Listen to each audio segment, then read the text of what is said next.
പല സിനിമകളിലും നമ്മൾ ഡൈനോസറുകളുടെ സൗണ്ട് കേട്ടിട്ടുള്ളത് ഇങ്ങനെയാണല്ലേ?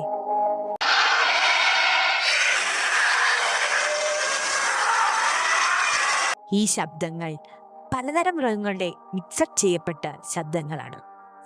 എന്നാൽ നമ്മുടെ ഇന്നത്തെ സയന്റിസ്റ്റുമാർ ഡൈനോസറുമായിട്ട് ഏറ്റവും കൂടുതൽ സാദൃശ്യം തോന്നിയിട്ടുള്ള ക്രൊക്കഡൈലും അലിഗേറ്ററും ഡൈനോസറുകളുടെ രൂപസാദൃശ്യം ഉള്ളവരാണ്. മുതലയുടെ ശബ്ദം ഇപ്രകാരമാണ്.